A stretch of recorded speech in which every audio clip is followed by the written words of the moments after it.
como é possível pousar um gigante de 230 toneladas de metal em uma pista de terra batida de apenas 900 metros e fazê-lo decolar novamente carregando um tanque de 36 toneladas? No início dos anos 80, a Força Aérea dos Estados Unidos precisava de uma aeronave de transporte que quebrasse todas as leis da física da aviação militar. Ela precisava carregar cargas pesadas como o avião C-5 Galaxy, mas operar nas pistas curtas e rústicas de um C-100 e 30 Hércules. Os engenheiros da Douglas Aircraft tinham um prazo quase impossível para projetar essa máquina e entregar um protótipo operacional sob intensa pressão orçamentária. Mas como essa aeronave consegue desacelerar tão rápido sem destruir seus freios?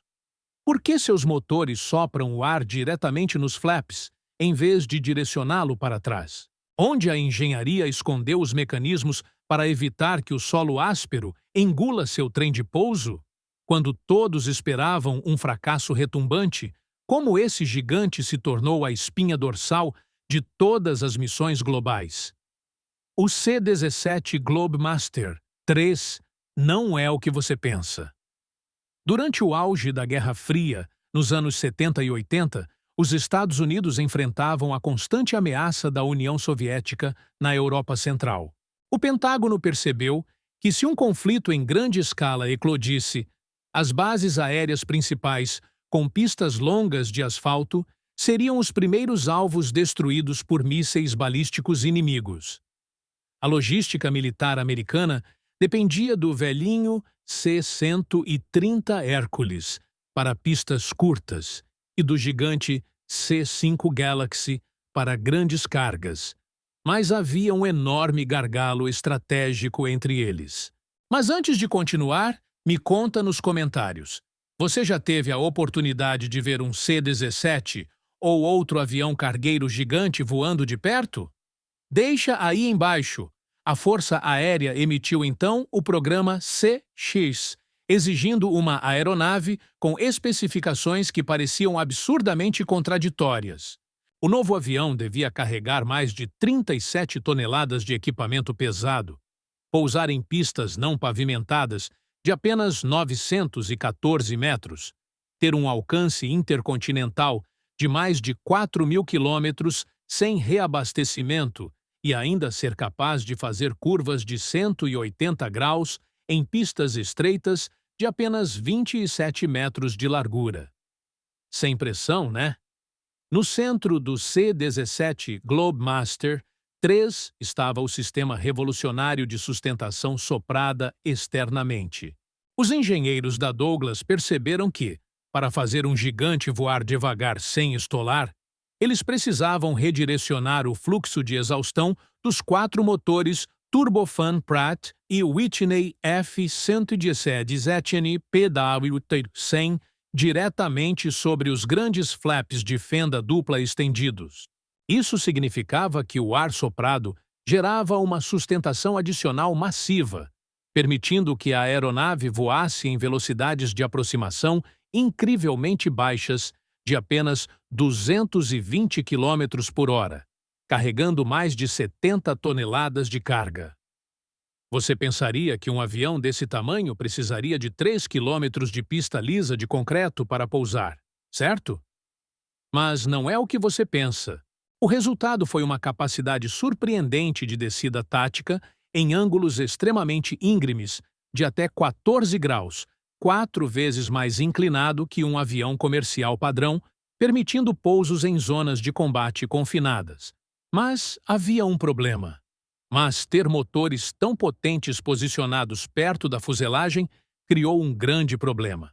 O fluxo de ar em alta velocidade e os gases quentes dos motores causavam uma turbulência violenta que degradava a estabilidade da cauda em forma de T e gerava uma taxa de falhas prematuras de 28% nas superfícies do leme durante os primeiros testes em voo.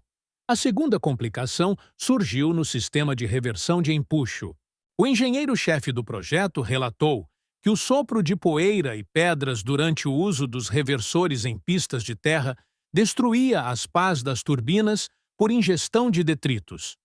O terceiro problema operacional era o desgaste brutal no trem de pouso de 12 rodas ao pousar com uma taxa de descida de 3 metros por segundo.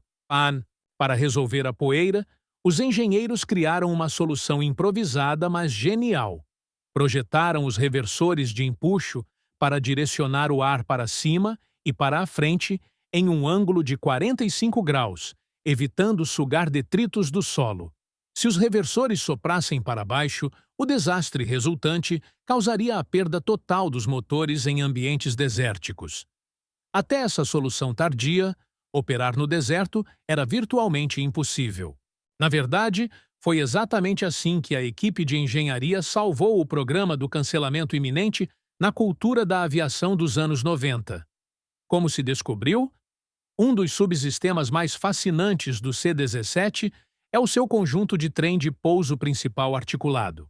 Cada um dos dois conjuntos abriga 6 rodas dispostas em 2 fileiras triplas, dispostas em tandem, equipadas com amortecedores oleopneumáticos de longo curso, operando a uma pressão hidráulica de 3.000 libras por polegada quadrada. Mas um truque simples, porém genial, ajudou a resolver o estresse estrutural ao pousar em terra batida. As rodas do trem principal são levemente desalinhadas em ângulos calculados para redistribuir o peso e não afundar no solo macio, agindo como raquetes de neve em terreno fofo. Em um teste extremo de capacidade, a Força Aérea carregou o C-17 com um tanque M1 Abrams de 60 toneladas, juntamente com 2 veículos blindados Bradley, totalizando mais de 77 toneladas no compartimento de carga, e o avião decolou usando menos de 1.200 metros de pista. A expectativa era de um avião lento e pesado, mas a realidade entregou uma máquina capaz de fazer manobras táticas de evasão que deixariam muitos jatos comerciais com inveja. Parece um transporte pesado desajeitado, até você perceber que ele pode dar ré em uma rampa íngreme usando seus próprios reversores de empuxo sem ajuda de nenhum rebocador de solo. Ironicamente, a capacidade central de pousar em pistas curtas de terra no meio da Europa para conter uma invasão soviética nunca foi usada como planejado, já que a União Soviética se dissolveu em 1991, exatamente no ano do primeiro voo do C-17. É exatamente por isso que o programa quase foi cancelado pelo Congresso americano, que questionava a necessidade de um avião tão caro sem a ameaça do bloco socialista. Pode parecer um projeto desnecessário para o cenário pós-Guerra Fria, até você perceber que a flexibilidade única da aeronave a tornou a ferramenta logística perfeita para o novo século. As consequências não intencionais do fim da tensão geopolítica transformaram a aeronave na principal plataforma para operações humanitárias globais e intervenções táticas rápidas no Oriente Médio. Lembra quando eu mencionei a necessidade de pousar em qualquer lugar? O legado do C-17 foi reescrito não pelo combate tradicional, mas por salvar vidas e transportar suprimentos em desastres naturais ao redor do mundo. Nas operações reais de combate durante a Operação Liberdade do Iraque, em 2003, a frota de C-17 realizou o maior salto aerotransportado de combate desde a Segunda Guerra Mundial, lançando 1.000 aviadores da 100ª e 73ª Brigada aerotransportada sobre o norte do Iraque sob a escuridão da noite. Além da Força Aérea dos Estados Unidos, outros 7 países operam o modelo, incluindo a Força Aérea Real do Reino Unido, a Força Aérea Real Australiana e a Força Aérea Indiana, acumulando juntos mais de 4 milhões de horas de voo sem nenhuma perda por falha estrutural. Com a produção encerrada na fábrica de Long Beach em 2015, após 279 unidades construídas, a vida útil da frota foi estendida através de atualizações contínuas de aviônica e software de controle de voo por fly-by-wire. A ironia final é que a aeronave projetada para durar 30 anos agora deve voar até a década de 2070, superando até os aviões que deveria substituir. Voltando para a nossa pergunta inicial sobre como um colosso de 230 toneladas desafia a física, a resposta está na fusão perfeita de aerodinâmica avançada, motores F-117 com empuxo vetorial indireto e um trem de pouso projetado para o imprevisto. O C-17 quebrou a barreira que separava o transporte estratégico de longo alcance do transporte tático de assalto. A grande contradição de seu projeto, que quase o condenou nos anos 90, tornou-se a razão exata de seu sucesso absoluto. O avião, que parecia um elefante voador, provou ter a agilidade de um felino e a força de um trator. No final das contas, o sucesso do Globemaster III não veio apenas da força bruta de seus mais de 160 mil libras de empuxo, mas da engenhosidade humana que transformou limitações técnicas em soluções revolucionárias. Parece apenas mais um avião de carga cinza e sem graça, até você perceber que ele mudou para sempre as regras da logística global e do resgate humanitário. E aí, o que você achou dessa história?